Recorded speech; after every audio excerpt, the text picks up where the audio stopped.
हमारा पड़ोसी देश पाकिस्तान इस समय सबसे बड़ी उथल पुथल के दौर से गुजर रहा है।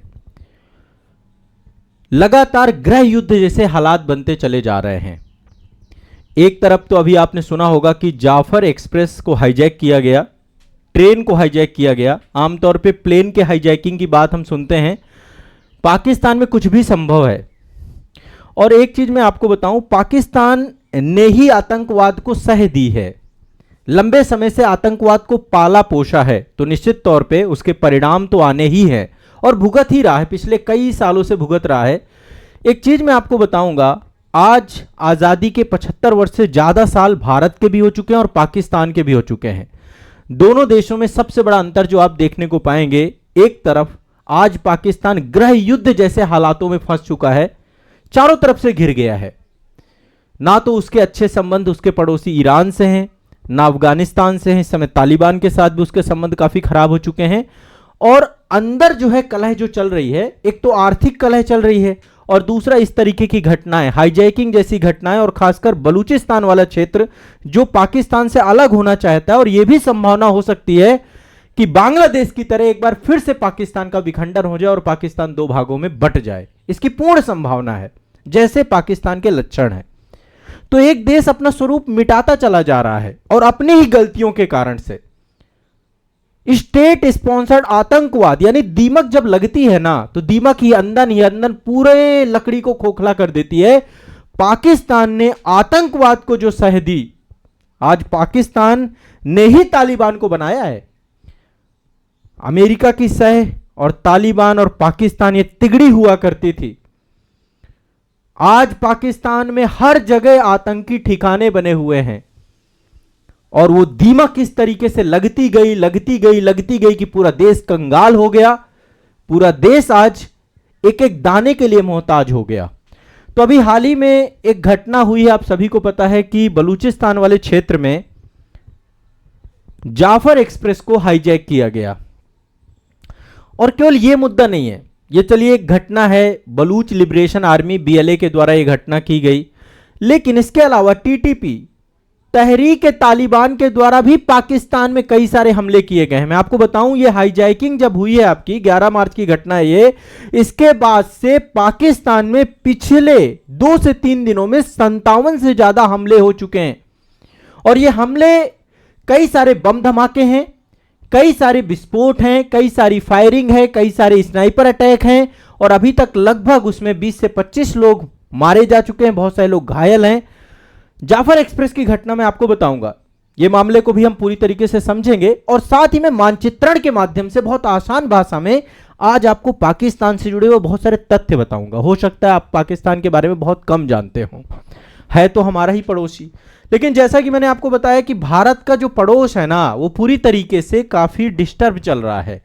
एक तरफ पाकिस्तान, दूसरी तरफ अफगानिस्तान, तीसरी तरफ आपका मालदीव की अब जाकर के, जब से आर्थिक स्थिति खस्ता हाल हुआ तब जाके भारत के पास मालदीव का आगमन हुआ।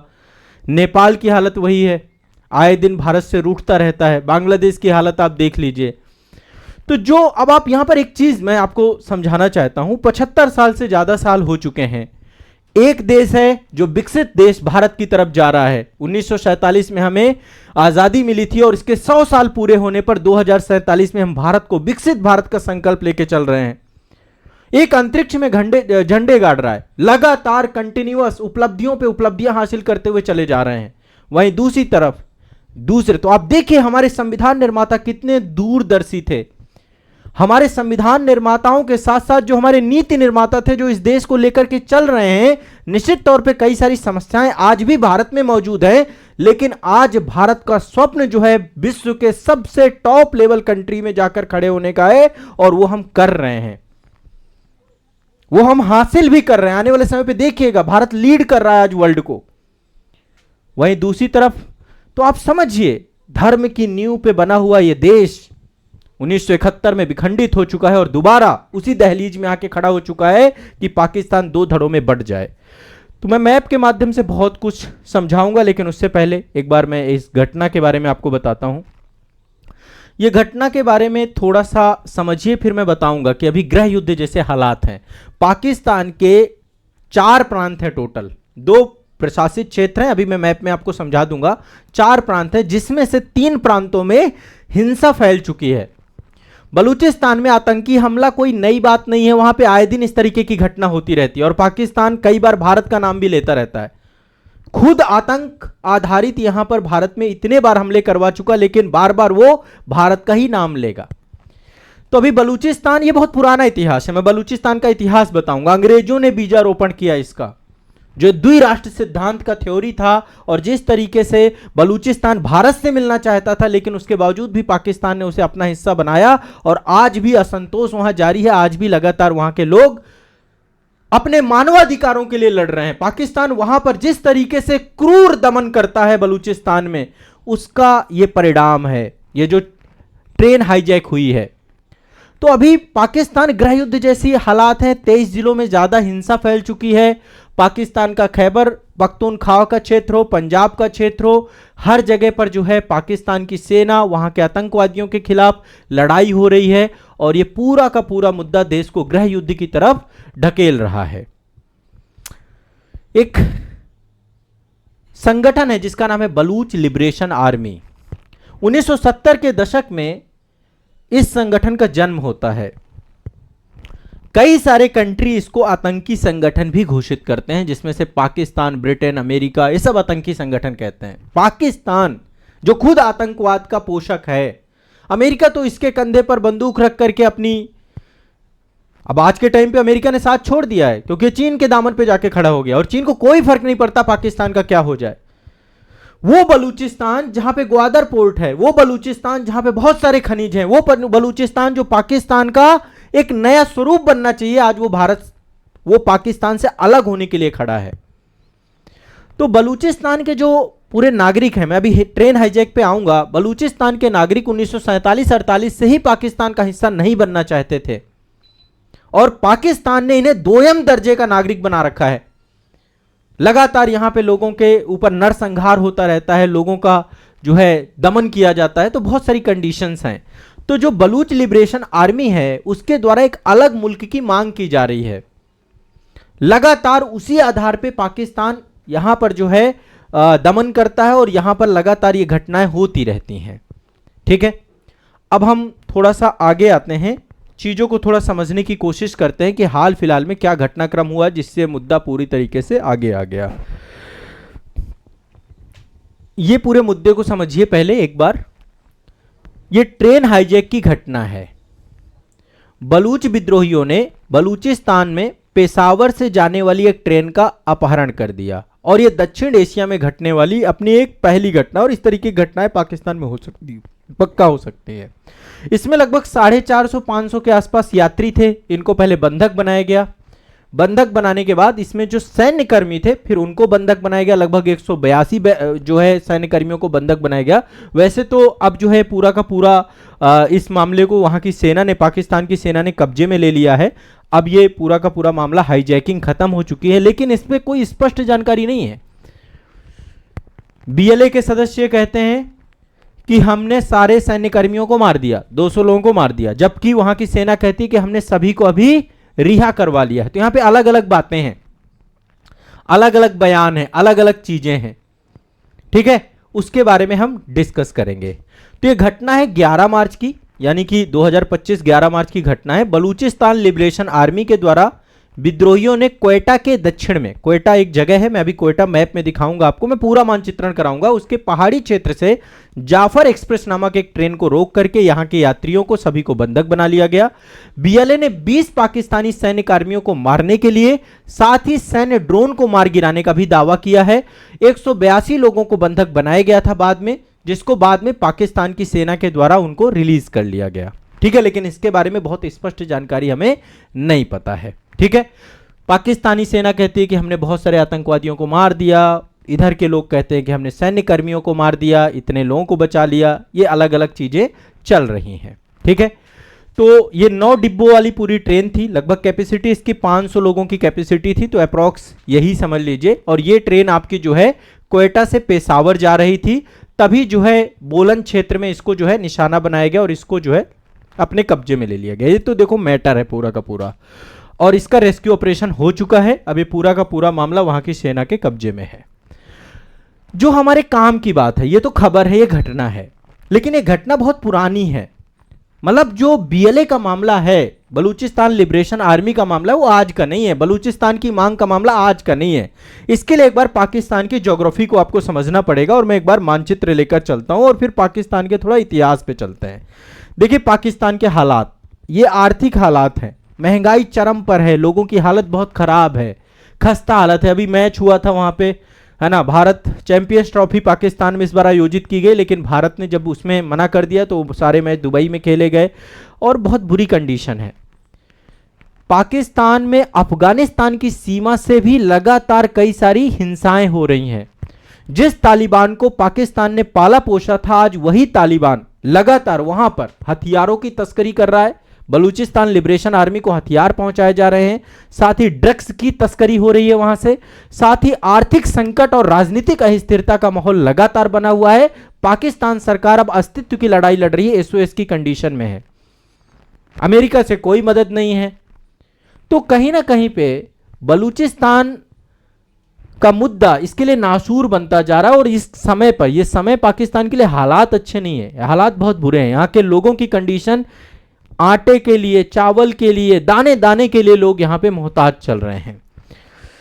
तो गृह युद्ध जैसे हालात बनते हुए दिख रहे हैं, आंतरिक हिंसा जैसे हालात बनते दिख रहे हैं। अब यहां पर देखिए पाकिस्तान मैप में देख लेते हैं आप। देखिए पाकिस्तान को एक बार मानचित्रण में देखते हैं। एक तरफ तो ये भारत से घिरा हुआ है, जम्मू कश्मीर, पंजाब, राजस्थान और गुजरात वाला ये पूरा का पूरा क्षेत्र, एक बॉर्डर यहां से लगती है। ठीक है, मैप को समझना है, मानचित्र को समझना है, और पाकिस्तान के बारे में अभी आप लोगों को बहुत स्पष्ट जानकारी मिलने वाली है काफी मुद्दों पे। दूसरी तरफ से देखिए, पश्चिम में आप देखें तो अफगानिस्तान से जुड़ा हुआ है, डूरंड लाइन बोलते हैं इसको। ठीक है, ये रेड क्लिफ लाइन है, ये वाली रेड क्लिफ लाइन पहले भारत का ही हिस्सा हुआ करता था। डूरंड रेखा भारत और अफगानिस्तान के बीच में होती थी। ये डूरंड रेखा है पूरी की पूरी, डूरंड रेखा। और देखिए एक तरफ से ये ईरान से पूरा का पूरा घिरा हुआ है, ये पूरा का पूरा रीजन जो है आपका ईरान के साथ घिरा हुआ है। ठीक है, अब यहां पर लगातार ये बलूचिस्तान वाला रीजन है, बलूचिस्तान। अच्छा, बलूचिस्तान की डिमांड जो है कुछ ईरान के क्षेत्र में भी है, ईरान के क्षेत्र में भी बलूचिस्तान, एक ग्रेट बलूचिस्तान का पूरा डिमांड है। इस पर हम बाद में बात करेंगे। अब एक बार पाकिस्तान के ये वाले रीजन की बात कर रहा हूं मैं। एक बार मैप में चल के देखते हैं। देखिए पाकिस्तान में टोटल 4 प्रांत हैं, आपके 4 प्रांत हैं और 2 प्रशासित क्षेत्र हैं। 2 प्रशासित क्षेत्र भी अवैध तरीके से भारत से कब्जे किए हुए क्षेत्र हैं। तो पहले चारों प्रांतों को देखते हैं। एक प्रांत तो आपका ये बलूचिस्तान का प्रांत है, जहां पे मामला काफी गर्म चल रहा है। ठीक है, दूसरा प्रांत है इसका, यहां पे जो ऊपर आप देखेंगे, ये वाला ऊपर, ये हिस्सा जो उत्तर में आपका हिस्सा, इसको बोलते हैं खैबर पख्तूनख्वा का क्षेत्र। ये अफगानिस्तान से ज्यादा बॉर्डर आ जाए, पूरा अफगानिस्तान से दोनों लगे हुए हैं, बलूचिस्तान लगे हुए हैं और एक खैबर पख्तूनख्वा का क्षेत्र लगा हुआ है। ठीक है, तीसरा है आपका पंजाब। ये पंजाब वो पंजाब नहीं है जो भारत में है, पंजाब का एक हिस्सा पाकिस्तान में है, लाहौर इसका केंद्र है। और तीसरा आपका सिंध है, ये सिंध, ये आता है ना हमारे जनगण मन में, कराची वाला रीजन जो है आपका सिंध में है। तो 4 प्रांत है, नंबर 1 सिंध है, दूसरा बलूचिस्तान है, तीसरा आपका खैबर पख्तूनख्वा है और चौथा आपका पंजाब है। 4 प्रांत हैं। ठीक है, 2 इसके प्रशासनिक क्षेत्र हैं। अब ये जो 2 प्रशासनिक क्षेत्र हैं, अवैध रूप से इनका कब्जा किया गया है। एक प्रशासनिक क्षेत्र ये भारत में जो आपका यहां पे अवस्थित है, इसको बोलते हैं आजाद कश्मीर, पाकिस्तान बोलता है, भारत है पीओके, पाक अधिकृत कश्मीर है ये आपका, पीओके का क्षेत्र है। और ये ऊपर वाला जो लद्दाख के साथ जो हिस्सा है, इसमें पाकिस्तान प्रशासित करता है। ये देखो, ये पूरा अखंड भारत का हिस्सा है, जम्मू कश्मीर का 1 इंच भी पाकिस्तान का नहीं है। लेकिन यहां पे पाकिस्तान के द्वारा इस पूरे क्षेत्र को जब 1947 में भारत आजाद हुआ, उसके बाद अवैध रूप से कब्जाया गया। हमारे यहां पे भी कुछ पॉलिटिकल लीडर्स की भी गलतियां रहीं। गिलगिट बाल्टिस्तान का क्षेत्र है ये, राजा हरि सिंह के टाइम पीरियड पे पूरा का पूरा मामला हुआ। मैं थोड़ा सा जम्मू कश्मीर की स्थिति बाद में आपको बताऊंगा, जम्मू कश्मीर का मामला अलग है, उसके लिए मैंने कई सेशन आपके लिए हैं, बट यहां पे मैं केवल पाकिस्तान को लेकर आपको बता रहा हूं। ये दोनों प्रशासनिक क्षेत्र हैं, पीओके यानी इसको आजाद कश्मीर कहता है पाकिस्तान, ये आपका एक प्रशासनिक क्षेत्र है, और दूसरा गिलगिट बाल्टिस्तान का क्षेत्र है। ठीक है, तो पाकिस्तान में 4 राज्य हैं, 2 प्रशासनिक क्षेत्र हैं। जो पूरा का पूरा मुद्दा है वो बलूचिस्तान वाले क्षेत्र पे है। ठीक है, ये जो पूरा का पूरा मुद्दा है, और देखिए बलूचिस्तान जो पाकिस्तान में है वो तो है ही, ईरान वाले क्षेत्र में भी बलूचिस्तान का काफी मामला है। सक्सगाम वैली जो आपकी है यहाँ पे, इसको भी बलूचिस्तान के द्वारा लगातार इसकी डिमांड की जा रही है, लगातार इसको लेकर के मांग की जा रही है। ठीक है, अब मैं आता हूं थोड़ा सा आपको बलूचिस्तान वाले मामले को समझाने के लिए। एक बार ध्यान से इस पूरे मैटर को समझिए, कुछ हम हिस्टोरिकल व्यू पॉइंट से भी देखेंगे। ठीक है, पाकिस्तान को 4 प्रांतों में बांटा गया है, बलूचिस्तान, सिंध, पंजाब और खैबर पख्तूनख्वा। सबसे बड़ा इसमें कौन सा है? बलूचिस्तान। अब देखिए इनके साथ भेदभाव क्या है, ना तो इनको राजनीतिक तौर पे किसी तरीके से पाकिस्तान में जगह दी जाती है, पॉलिटिकली इनको कोई भी जगह नहीं दी जाती, ना तो यही स्थिति बांग्लादेश के साथ इन्होंने की थी। जब बांग्लादेश से शेख मुजीबुर रहमान जो है चुनाव जीते थे, उसके बाद उनके ऊपर क्रूर दमन किया गया और उसका परिणाम यह निकला कि बांग्लादेश नया देश बन गया। आज भी यहां पे सबसे बड़ा प्रांत होने के बाद, जनसंख्या बहुत कम है यहां पे वैसे तो, लेकिन ना तो इनका राजनीतिक प्रतिनिधित्व है और इनकी स्थिति बहुत दयनीय है। यहां पे कई सारे निर्जातीय समूह रहते हैं। एक तो यहां पे बलूच रहते हैं, बलूच, ठीक है। दूसरा यहां पे पश्तून, और तीसरा जो यहां पे ज्यादा लोग रहते हैं वो है ब्राहुई। ये 3 निर्जातीय के लोग यहां पे ज्यादातर रहते हैं बलूचिस्तान वाले क्षेत्र में। इस क्षेत्र में सबसे बड़ी चीज क्या है कि जब से हाथ रखा है चाइना ने, तो ये आपका देखिए चाइना के कासगर से लेकर के यहां पे बलूचिस्तान में एक जगह है ग्वादर पोर्ट, ये पूरा का पूरा China Pakistan economic corridor CPEC बनाया गया है। चाइना पाकिस्तान, चीन पाकिस्तान इकोनॉमिक कॉरिडोर बनाया गया और इसके माध्यम से चाइना जो है प्रवेश करता है जो आपका मिडिल ईस्ट है, मिडिल ईस्ट वाले क्षेत्र में प्रवेश करता है। ईरान हो गया, फिर उधर इराक, सीरिया, फिर यूरोप में। तो ये पूरा का पूरा चीन के द्वारा एक इनिशिएटिव लिया गया। लेकिन चीन के बारे में तो आप जानते ही हैं, चीन पाकिस्तान को और कमजोर बनाने के लिए लगातार प्रयासरत है, उसी डायरेक्शन पे लगातार चल रहा है। तो यहां पर तेल और गैस के साथ साथ सोने और तांबे के बृहद भंडार पाए जाते हैं बलूचिस्तान वाले क्षेत्र में। इस क्षेत्र के पास आर्थिक समृद्धि बहुत है, कच्चा तेल बहुत है, यहां पे गैस के सोर्सेज बहुत हैं और साथ ही सोना और तांबे के भंडार भी हैं। लेकिन आर्थिक क्षेत्र पे पाकिस्तान का सबसे पिछड़ा हुआ प्रांत यदि कोई है तो यही प्रांत है। और लगातार यह प्रांत 1948 से विद्रोहों की श्रृंखला झेल रहा है, क्योंकि जो इसको समानता का अधिकार मिलना चाहिए। देखिए हमारे संविधान निर्माताओं ने समानता के अधिकार के साथ साथ सभी राज्यों को जिस तरीके से पूरे संवैधानिक प्रावधान किए वो दूरदर्शिता को दिखाते हैं। आज भारत का स्वरूप बड़ा हुआ है, भारत से लोग मिलने के लिए तैयार है, लेकिन भारत से कोई अलग नहीं होना चाहता और ना कोई अलग हो पाएगा जिस तरीके से संविधान बना है। 1947 में बलूचिस्तान का विभाजन हुआ, 4 रियासतें हुआ करती थी 1947 के टाइम पे। मैं एक बार थोड़ा सा वो मानचित्र भी आपको दिखाना चाहता हूं ताकि आप थोड़ा सा समग्रता से चीजों को देखें और समझें। यहां पे 4 रियासतें हुआ करती थी बलूचिस्तान रीजन में, ठीक है। 4 रियासतें कौन कौन सी थी? एक तो रियासत थी खरान, दूसरी थी लास बेला और तीसरी थी मकरान और एक है कलात। 4 रियासतें यहां पर थी, ठीक है। यहां पर ये वाला जो क्षेत्र था आपका इस रीजन पे थी जो है लाश बेला, यहीं पे खैरान थी, यहां पर आपका जो है कलात आपका एक रीजन था और एक रीजन, तो 4 रियासतें यहां पर बटी होती थी हिस्टोरिक तौर पे आप इसको देखें तो। लेकिन जब 1947 में भारत शासन अधिनियम आया और उसके तहत यह प्रावधान किया गया कि जो रियासत चाहे तो पाकिस्तान में मिल जाए या जो रियासत चाहे वो भारत में मिल जाए, तो इनमें से कलात ने स्वतंत्र रहने की बात कही कि मैं स्वतंत्र अस्तित्व बना के रखना चाहती हूं, ठीक है। अब कलात जब स्वतंत्र अस्तित्व बनाने के, कलात लगभग यहां पे था, ये वाला रीजन, ये पूरा का पूरा जो रीजन था कलात का रीजन था, ठीक है। यहां पर आपका अन्य रियासतें थी, 3 रियासतें। अब चूंकि ये बिल्कुल मध्य में पड़ता था तो इसने विकल्प बनाया, ठीक है।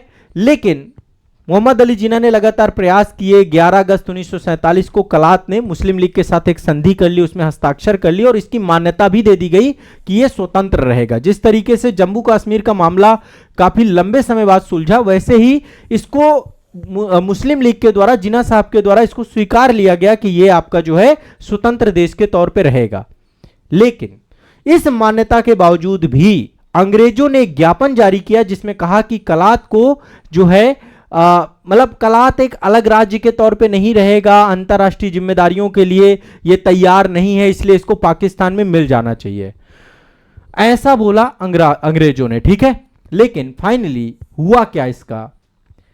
पाकिस्तान ने जिस तरीके से छद्म युद्ध यहां पे कश्मीर में किया, कश्मीर में हमला किया, उसी तरीके से 1948 में पाकिस्तान ने यहां पर भी सैन्य कार्रवाई की कलाल क्षेत्र में।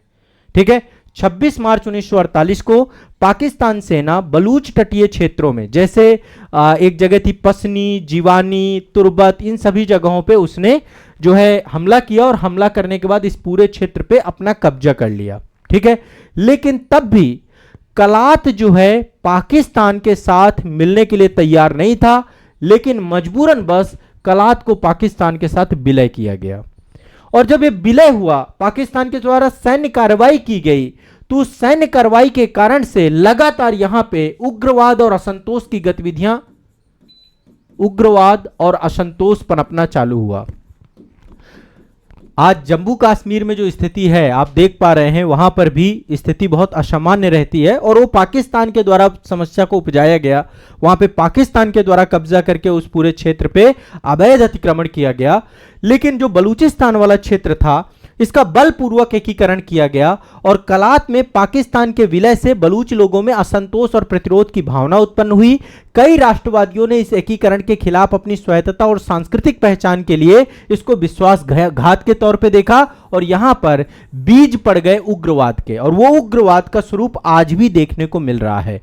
बलूचिस्तान ने कई बार प्रयास किए स्वतंत्रता के लिए, कई विद्रोह किए, लेकिन पाकिस्तान हर बार उसको दबाने में कामयाब रहा। हर बार पाकिस्तान के द्वारा इस पूरे क्षेत्र में बर्बर दमन, आज भी यदि कोई छोटी सी भी घटना होती है, यहां पे हजारों लोगों को उठा लिया जाता है, हजारों लोगों का जो है यहां पे नरसंहार कर दिया जाता है। तो यदि यहां पे आजादी की बात चलती है तो आजादी की बात पे पाकिस्तान इसका बर्बर दमन करता है। ठीक है, अब बलूचिस्तान में चूंकि यहां पे मिनरल्स बहुत हैं, गैस का प्रोडक्शन है, यहां पर जो है आपका कॉपर है, गोल्ड है, यहां पे ऑयल है, इन सब का फायदा तो पाकिस्तान लेता है, लेकिन इसके एवज में इस क्षेत्र को कुछ नहीं मिलता है। आज कल भी पिछड़ा था, आज भी ये क्षेत्र पिछड़ा है, ये लगातार पिछड़ा ही पिछड़ा है। और ऐसे में बलूच लोगों को लगातार ये लग रहा है कि ना तो उनकी भाषा का सम्मान हो रहा है, ना तो उनके कल्चर का सम्मान हो रहा है। यहां पर उर्दू को थोप दिया गया है। जैसे जब बांग्लादेश पूर्वी पाकिस्तान हुआ करता था, तब वहां पे उर्दू को जबरदस्ती थोपा गया, जबकि वहां के लोग बांग्ला भाषी थे। यहां पे बलूची बोलने वाले लोगों के ऊपर उर्दू को लगातार थापा गया, और इसके कारण से बलूचियों को डर है कि पाकिस्तान उसकी भाषा को खत्म कर देगा और साथ ही उसके कल्चर और संस्कृति को खत्म कर देगा। इस कारण से पाकिस्तान जो है इस पूरे क्षेत्र का बर्बर दमन कर करके इस क्षेत्र में असंतोष और उग्रवाद की भावना को लगातार बढ़ाता जा रहा है। अभी भी बढ़ाता जा रहा है, अभी भी पाकिस्तान को यह समझ नहीं है। तो यहां पे ना तो राजनीतिक प्रतिनिधित्व है, सबसे बड़ा प्रांत होने के बावजूद भी इस्लामाबाद जो है वहां की राजनीति और मिलिट्री का जो है केंद्र बना हुआ है। ठीक है, पाकिस्तान सरकार पर बलूच ह्यूमन राइट को खत्म करने का आरोप लगाते रहे हैं। यहां पे मानवाधिकारों का दमन लगातार होता रहता है और इस कारण से यहां के लोग लगातार परेशान हैं, और उसी के कारण 1970 में जन्म होता है आपका बलूचिस्तान लिबरेशन आर्मी का, बीएलए का जन्म होता है। बीएलए का जन्म होता है और यह बीएलए का उद्देश्य यही था कि बलूचिस्तान को स्वतंत्र कराना है। पाकिस्तान ने इस पूरे संगठन पे 2006 में बैन कर दिया, इस संगठन को प्रतिबंध लगा दिया। संयुक्त राज्य अमेरिका ने इसे वैश्विक आतंकवादी संगठन घोषित कर दिया, और फाइनली आज भी आप इस तरीके की घटनाएं देख रहे हैं। यह घटना बहुत हाईलाइटेड हो गई क्योंकि ट्रेन का मामला था, अन्यथा आए दिन यहां पर बड़े स्तर पे ऑपरेशंस होते रहते हैं, आतंकी घटनाएं होती रहती हैं, और यह सब कुछ पाकिस्तान का पनपाया हुआ है। पाकिस्तान ने जो बीज बोए हैं अब उसके फल उसको मिल रहे हैं, और यदि कड़वे बीज बोगे तो कड़वे परिणाम ही निकलेंगे। ना कभी आपने अपनी राजनीति में काम किया, ना तो कभी आपने जो है पॉलिटिकली अपने आप को इंप्रूव करने में काम किया, ना तो अपने देश के लोगों के हित में काम किया। आपने सिर्फ भारत को अस्थिर बनाने में काम किया, तो जिससे देश पूरा का पूरा खोखला हो चुका है। ठीक है, तो ये पूरी की पूरी घटनाक्रम है, पूरी की पूरी कहानी है। अब देखिए, मैं एक अलग से सेशन लाऊंगा जिस सेशन में मैं पाकिस्तान को लेकर के, बहुत सारे मुद्दे हैं पाकिस्तान को लेकर के, पाकिस्तान को लेकर कोई एक पर्टिकुलर मुद्दा नहीं है, इतने मल्टीपल इशू हैं। वैसे आईआर की क्लास में मैंने आपको बताया ही है, भारत के साथ तो है ही है, ईरान के साथ भी है, अफगानिस्तान के साथ भी है, किसी कंट्री को नहीं छोड़ा पाकिस्तान ने। इसका पूरा पड़ोस इसने अपना अशांत करके रखा और आंतरिक कलह तो है ही। और इसका जो पूरा ज्योग्राफी वाला सेगमेंट है, एक पर्टिकुलर सेशन और हम लाएंगे जिसमें पाकिस्तान की पूरी ज्योग्राफी को समझने का प्रयास करेंगे कि इसका पॉलिटिकल मानचित्रण के साथ साथ इसका राजनीतिक मानचित्रण और ज्योग्राफिकल मानचित्रण किस तरीके से है और आने वाले समय में इसका भविष्य क्या है। इसका भविष्य सिर्फ कलह ही है, देखिएगा, और कुछ नहीं है, क्योंकि जो इसकी नींव है वो बहुत ही, एक तो धर्म के आधार पे विभाजन हुआ, धर्म को मूल आधार बनाया गया, जिस कारण से यहां पे लोगों में विषमता बहुत है। और जो समाज विषम रहेगा जितना ही, उतना ही ज्यादा वो पीछे जाता चला जाएगा। ठीक है, और आज भी, अब आने वाले समय में पाकिस्तान अब चाइना के से इतना कर्ज ले चुका है, इतना कर्ज उसके पास चाइना का है, अमेरिका से टुकड़ों पे पल रहा था पाकिस्तान, और वो टुकड़ों में पलने की आदत इतनी हो गई है कि अब उसको कुछ समझ ही नहीं आ रहा कि वो किस तरीके से चीजों को आगे लेकर चले, इकोनॉमी को क्या गति प्रदान करे। तो पाकिस्तान को चाहिए कि वो पूरे के पूरे अपने पॉलिटिकल स्ट्रक्चर को रिव्यू करे। जिस तरीके से वहां पे मिलिट्री का हस्तक्षेप होता है, वहां पे लोकतांत्रिक सरकार चल ही नहीं पाती है किसी तरीके से भी। तो ये पूरी की पूरी स्थिति है। वैसे ये पूरा क्षेत्र देखा जाए, नदियों ने इसको क्षेत्र को सींच दिया है। यहां पे सिंधु नदी तंत्र है पूरा का पूरा, है ना, सिंधु नदी तंत्र है, और सिंधु नदी तंत्र के साथ साथ हिमालयी क्षेत्र है पूरा का पूरा। ऊपर आप देखेंगे तो ये पूरा का पूरा हिमालय का क्षेत्र है, सुलेमान रेंज यहां पर है आपकी, है ना, और यहां पर जो है बहुत ही सुंदर जगह भी है, नहरों का जाल बिछा हुआ है, एग्रीकल्चर के लिए भी बहुत महत्वपूर्ण क्षेत्र है, पूरा पंजाब का मेन लैंड एरिया है जो 5 नदियों का सबसे उपजाऊ क्षेत्र है। लेकिन इस पूरे खूबसूरत क्षेत्र को पाकिस्तानी सरकार के द्वारा विनिष्ट कर दिया गया, वहां की खूबसूरती को तहस नहस कर दिया गया, और वहां के लोगों की कोई गलती नहीं है। किसी भी समाज में लोगों की गलती नहीं होती, वहां के जो लीडर्स हैं उनके द्वारा लिए गए निर्णय, और उन निर्णयों का परिणाम होता है कि वहां की जनता भुगतती है। तो आज पाकिस्तान की जनता भुगत रही है अपने लीडर्स के लिए हुए निर्णय का, उसके कारण से आज जो है यही स्थिति बनी हुई है, और यही स्थिति होनी ही थी।